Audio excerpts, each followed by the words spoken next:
हमने दुकान डाला नहीं कि जीएसटी वालों का दौरा चालू हो जाता है। पेट्रोल को जीएसटी के दायरे में नहीं ला रहे हैं क्योंकि वहाँ एक्स्ट्रा रेवेन्यू उनको चाहिए। यहाँ तक कि आप यकीन नहीं करेंगे, कोरोना काल में पुलिस का डंडा खाकर भी उनको दुकान खोलना था क्योंकि घर की जिम्मेदारी थी। सरकार की नीति क्या है, सरकार की मंशा क्या है? मध्यम वर्ग को काट खा जाना। आज उत्तर प्रदेश के हर शहर में हर मध्यम वर्ग व्यापारी दुकान का ताला खोलने से डर रहा है कि कहीं जीएसटी वाले छापा न मार दें।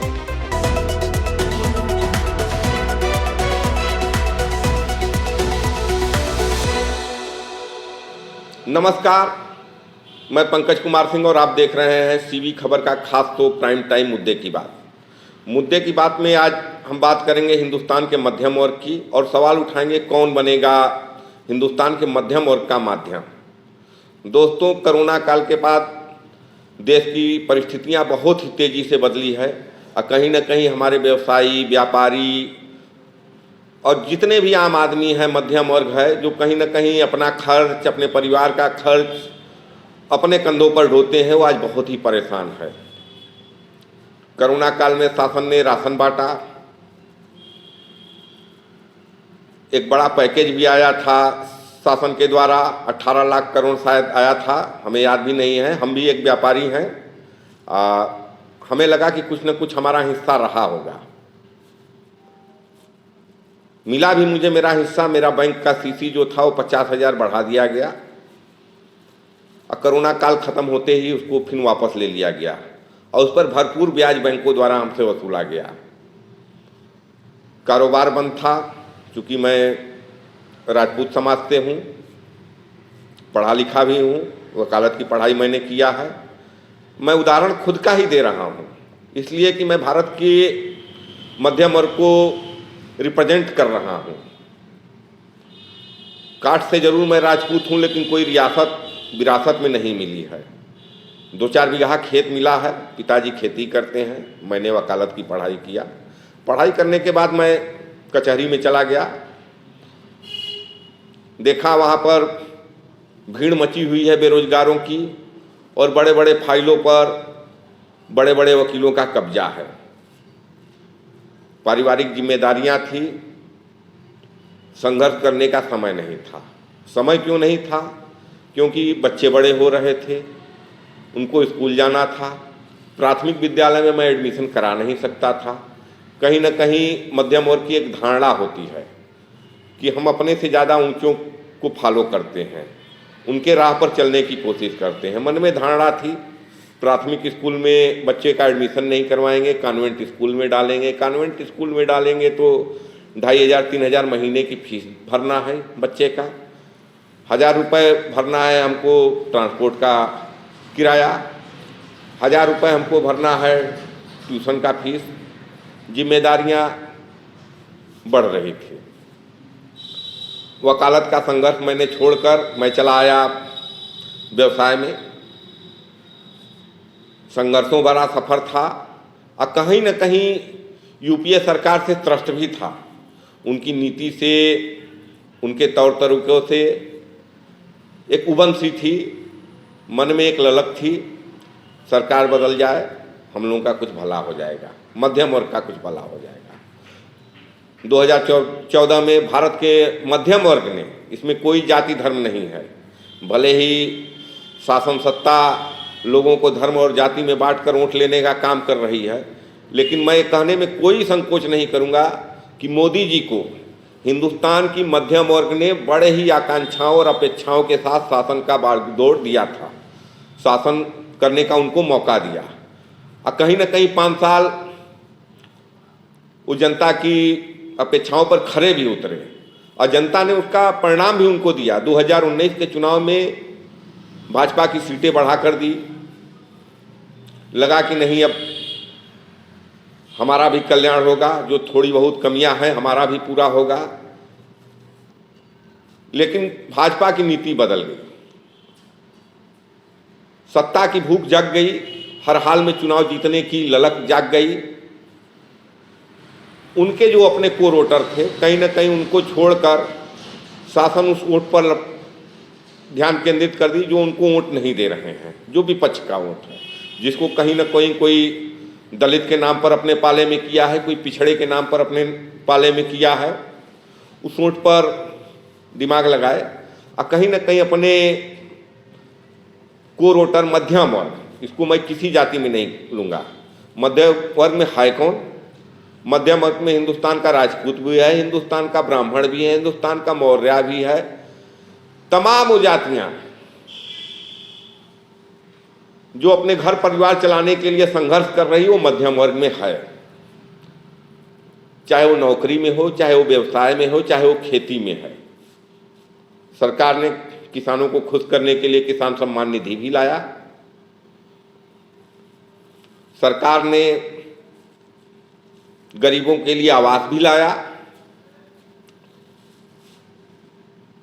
लेकिन हम कहना चाहते हैं मध्यम वर्ग की, उस मध्यम वर्ग की बात जो व्यवसाय कर रही है, बाजार में दुकान खोल रही है, सुबह शटर उड़ा रही है, शाम को शटर गिरा रही है, उसको जाड़ा हो, गर्मी हो, बरसात हो, हर हाल में, हर मौसम में दुकान खोलना है।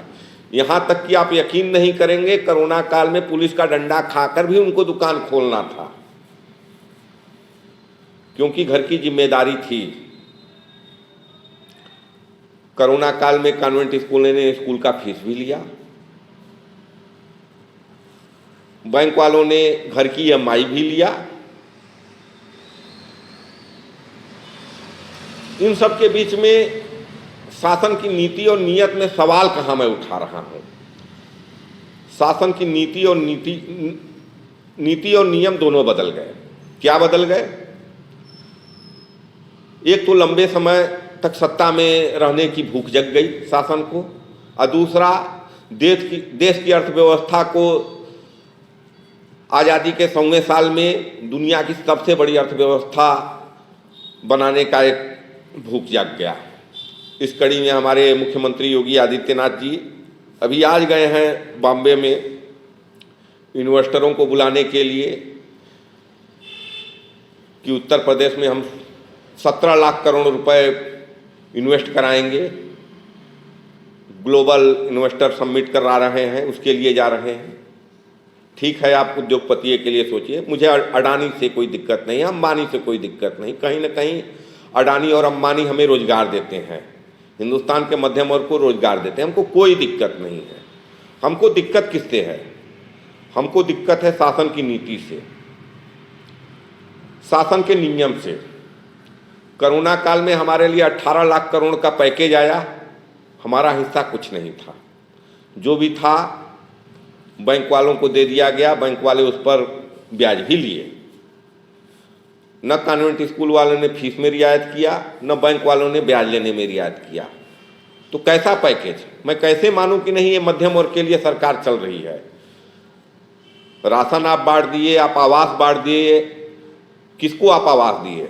मैं सवाल उठा रहा हूं, भारत सरकार पर सवाल उठा रहा हूं। आप आवास बांटे हैं, आप एक सर्वे करा लीजिएगा। ज़्यादातर आवास उनको मिला है जो कहीं ना कहीं बीजेपी को वोट नहीं देते हैं। बीजेपी की एक ललक रही है कि मैं इनको आवास देकर अपने पाले में कर लूं ताकि अगले चुनाव में इनका वोट हमको मिले। तो आप तो अपने वोट बैंक की राजनीति कर रहे हैं। व्यापारी जाए कहाँ? चंदौली जैसे छोटे बाजार में, बनारस जैसे मार्केट में अगर कोई दुकान खोलता है तो दुकान भी खोलता है तो बिजली का उनका जो घरेलू कनेक्शन नहीं होता है, वो कमर्शियल कनेक्शन होता है। बिजली का बिल कमर्शियल के नाम पर दूना हो जाना है।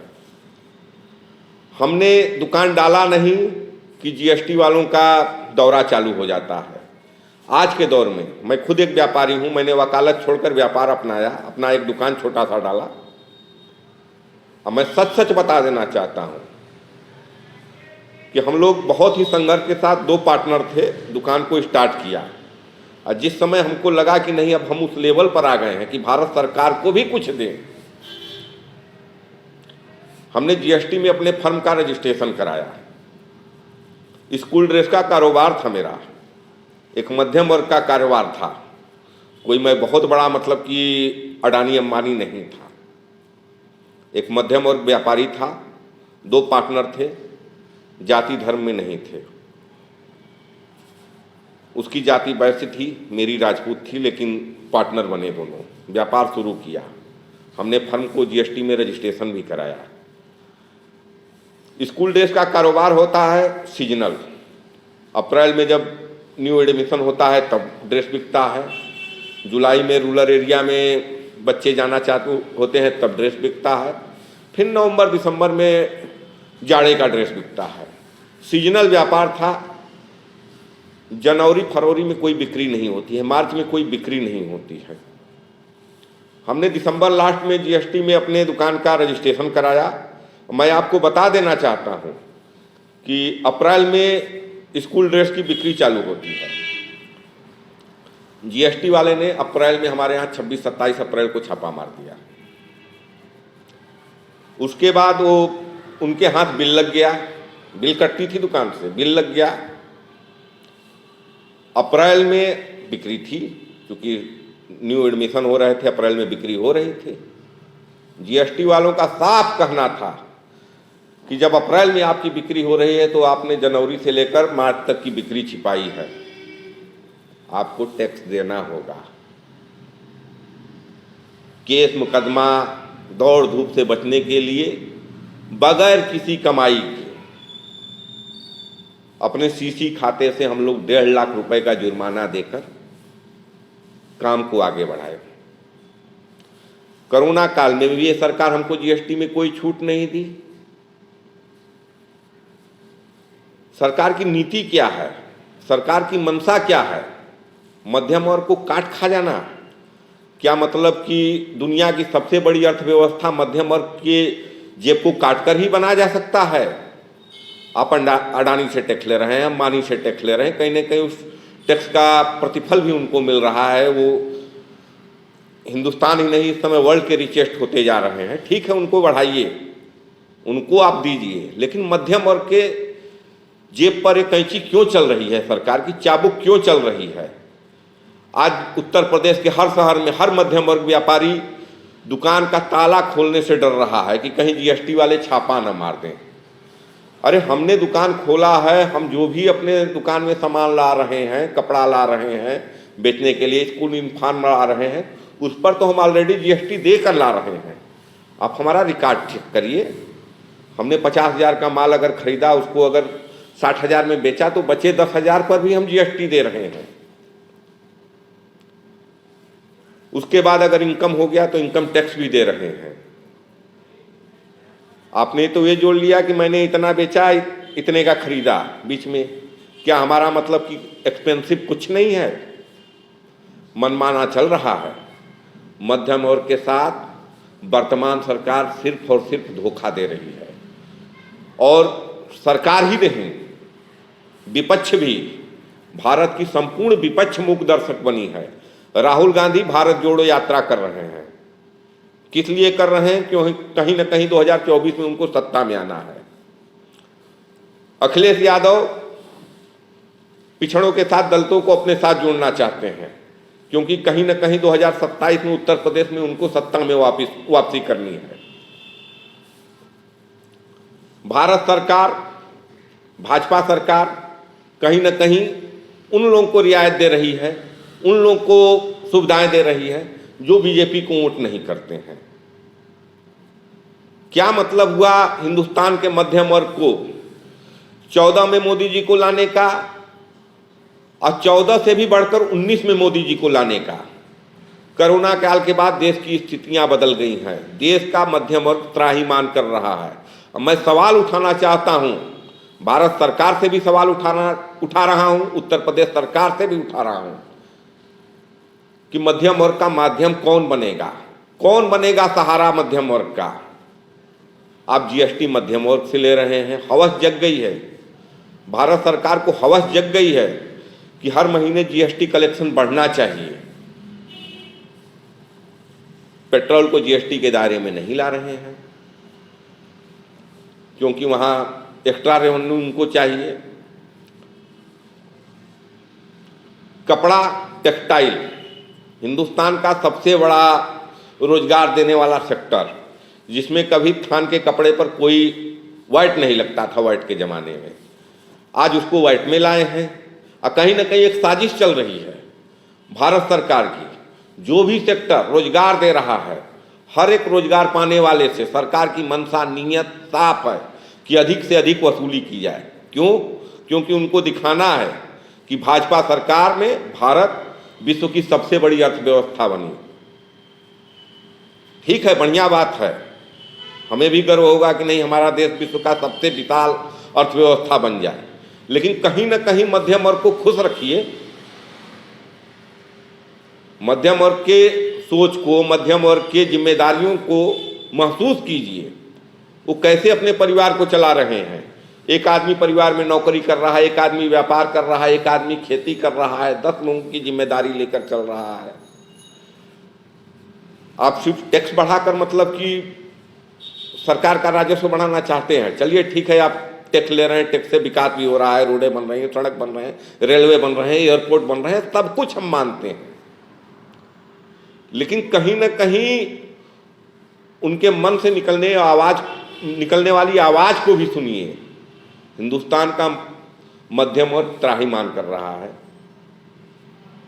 सुन लीजिए मोदी जी, सुन लीजिए भाजपा सरकार, चाहे जो भी हो आप, आपकी नीयत जो भी हो, आपका मनसा जो भी हो, मध्यम वर्ग को दबाइए मत। मध्यम वर्ग अपने राशन, अपने EMI, बच्चों के फीस, इन सब के बाद नहीं बच रहा है कि हम बिटिया की शादी कर पाएं। मैं राजपूत हूं, रियासत तो नहीं मिला, विरासत मिला है 4 बीघे का। हाँ, मन में हौसला है कि नहीं 1 बीघा 2 बीघा बेचकर शादी कर देंगे लड़की की। लेकिन हम अपने आने वाली वंश को क्या देंगे? बेचकर लड़की की तो शादी कर देंगे, लेकिन हम देंगे क्या? क्या हमारी आकांक्षाएं, उम्मीदें जो हमने मोदी सरकार को वोट देने के पहले सोची थी, वो सब ध्वस्त हो जाएंगी। मोदी जी, देश की अर्थव्यवस्था को ले जाइए, मिलियन से ट्रिलियन में ले जाइए, उससे भी आगे ले जाइए, लेकिन मध्यम वर्ग के आंसू को देखिए, समझिए, उनकी आवाज़ बनिए, उनकी आवाज़ को, उनके दर्द को महसूस करिए। कहीं न कहीं मानवता और हिंदुस्तान की आम जनता की आह लेकर आप शासन में ज़्यादा दिन तक नहीं रह पाएंगे। जो 24 आपको दिख रहा है कि हम 24 में आएंगे, विपक्ष हमारा एकदम नेस्तानाबूद है। मोदी जी याद करिएगा, 14 के पहले भाजपा भी नेस्तानाबूद थी। मनमोहन जैसे मौन प्रधानमंत्री का शासन को दूसरा कार्यकाल भारत की ही जनता ने दिया, और उस जनता ने अचानक बदलकर आपको सत्ता सौंप दिया। ये भारत की जनता है, जनतंत्र का राज है, और जनतंत्र कभी भी बदल सकता है। जिस दिन भारत का मध्यम वर्ग जागेगा, बदलाव निश्चित है। थोड़ा सा मध्यम वर्ग से डरिए। इसमें कोई जाति नहीं है, इसमें कोई धर्म नहीं है। मध्यम वर्ग में हर वो व्यक्ति शामिल है जो एक दुकान से, एक नौकरी से अपने 10 परिवार का खर्च चला रहा है। उनकी आँख को मत लीजिए मोदी जी, ध्यान दीजिए। मुद्दे की बात में आज के लिए बस इतना ही। देखते रहिए CB खबर। जय हिंद, जय भारत।